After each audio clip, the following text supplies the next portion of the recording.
Welcome back to 1 Million Mile Road Trip. I'm Tommy. And I'm Meddena. And I know you're thinking, well, why aren't they in the RV? But we're in front of our house that we will have on the market very soon. We're in the process of selling our store right now, our commercial business. And as soon as that happens, then we will stage the house, get in the RV and travel while hopefully real estate can sell it for us. But in 2014, we were on the road full time.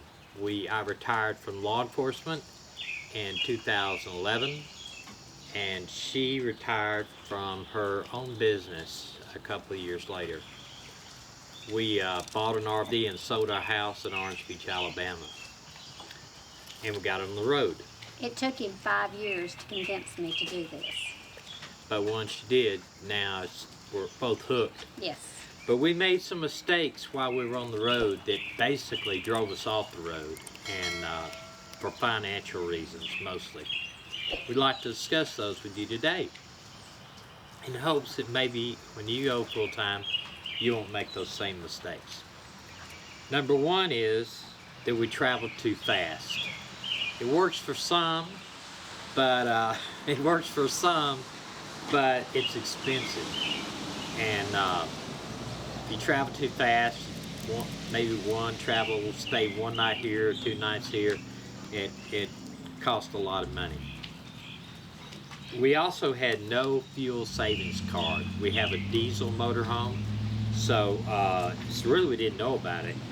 The EFS Logistics Fuel Card, I've heard and saw people online on YouTube to say they could save 50 cents, 75 cents a gallon of diesel. And at the time we traveled, what was gas? What was diesel then? Oh, it was as high as $3.99 a gallon. $3 to $4 a gallon. Yeah. So our tank holds 100 gallons. So each time we were spending $300 to near $400. This is Maggie. Maggie, sit. This is Maggie, our lab, and the little one running around here is Gracie, and we have a cat named Moses. We didn't do any, here's Gracie here on my side here. We didn't do any, we had no memberships like Harvest Host or Boondockers Welcome. We did have Passport America and Good Sam's Club, but we didn't have any of the others. Yeah, and we do plan on getting Harvest Host. I think that is just amazing that you can visit all these wineries and farms and all this sort of thing and stay for free. Another thing that we treated full-timing like a vacation. I didn't. Somebody bought t-shirts every stop. I did. I bought t-shirts and souvenirs, basically, not like we're full-time, living there full-time. I bought shirts, and you think, well, that can't add up, but it can. $25, $35 a shirt.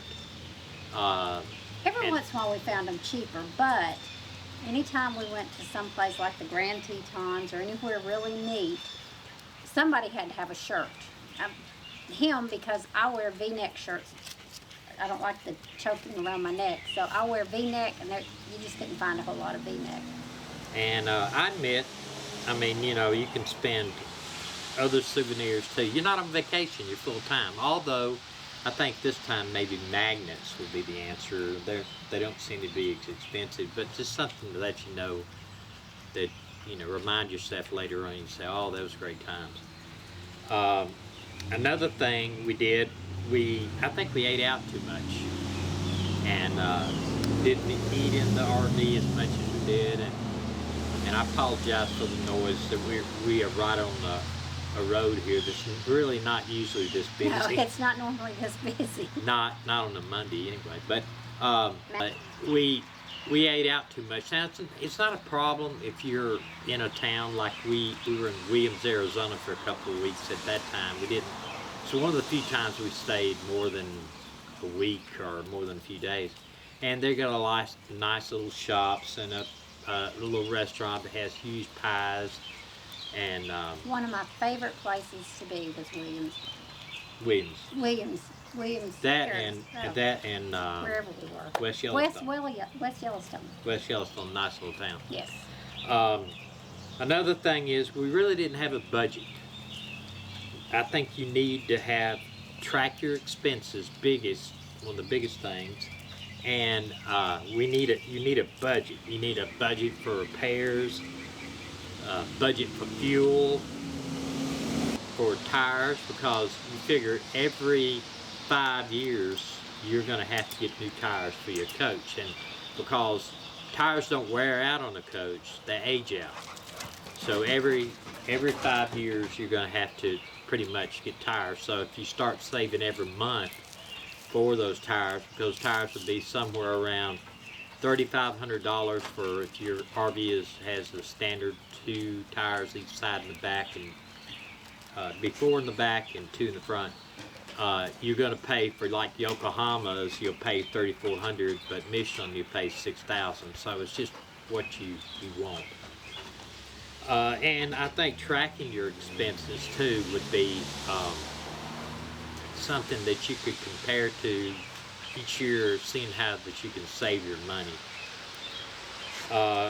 And we didn't really have any overall plan on routes. We'd say, okay, we're going to go from here to Williams to the Grand Canyon to Zion to Bryce. We did that trip.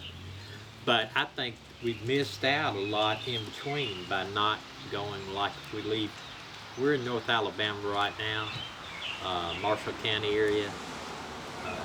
Go from here to maybe Memphis, from Memphis to Arkansas, the diamond mine in Arkansas, not diamond mine, it's a diamond area, diamond crater in Arkansas, and then maybe down to somewhere in Louisiana, or even I always wanted to see where Duck Dynasty was, and then maybe Fort Worth, Texas, up to Oklahoma, see our good friends there, and then over maybe to the Four Corners. We missed a whole lot just by being in a hurry because someone was trying to outrun the vacationers. Yeah, outrun. I did want to get to Yellowstone before June because of, you know, it was just so crowded, and it was extremely crowded.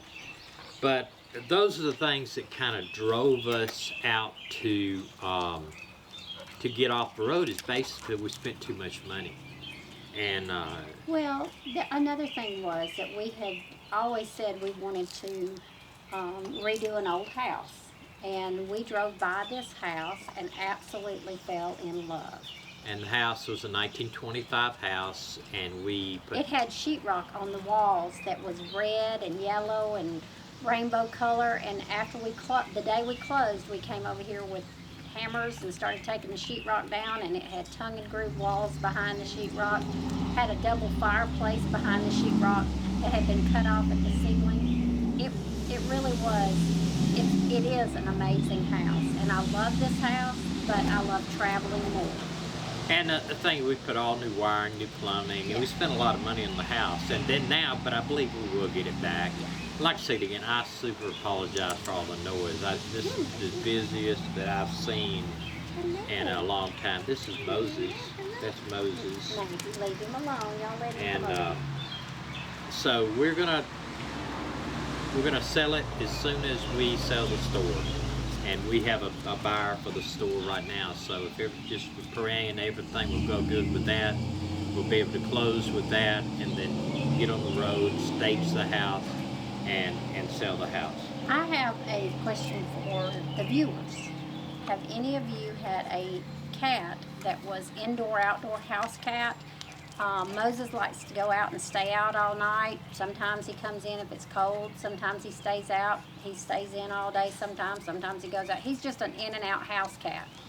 And what our question is, how hard is it going to be to keep him in the RV? Do we walk him on a leash, and do we start training him? Because we want him to go with us, but we don't know what to do. Maggie's eating my Gerber Daisy over there. And we ask you to make suggestions and ask questions, and middle week after we produce this video goes out, we want to try to put a video out every Sunday, night, and then also on Wednesday we'll come back and answer questions, your questions that you put in the comments. So we appreciate you listening tonight. Well, can we tell them a little bit about us? We met in high Yeah, school. we can. We met in high school. Maybe do that. And he asked me out, and we ended up dating for 4 years. We got married, and we've been married 42 years. Been together 46 years. And I wouldn't trade him for anyone, but I don't want another one. So anyway, more about us. We have 2 children. We have 2 children. In fact, when he asked me to marry him, I told him if he couldn't handle adoption, not to ask, because I wanted to adopt children. I wanted a little girl from Korea, and we got our daughter from Korea, and we adopted a son from Huntsville, Alabama, and you'll be hearing more about both of our children, I'm sure. Yeah, our son is an aspiring country music artist and singer-songwriter, so you'll be hearing singer-songwriter, so you'll be hearing about him at a later date. And our daughter lives in the frozen north in Milwaukee, and she is a mechanic. We cannot wait to get up there and see her again. Absolutely. So anyway, we appreciate you coming by and stopping and watching our video. We ask you, if you like it, give us a thumbs up. And subscribe. And subscribe and ring the little bell, and you'll be notified of our next video. And so from now on, I guess we'll go and we'll say we see you on the road. Let's hope so. Let's hope so. Why not? Let's hope so. That's what I said. I know I said we'll see you on the road. Let's hope so. Well, they've got to get on the road. Yeah, that's true. Anyway.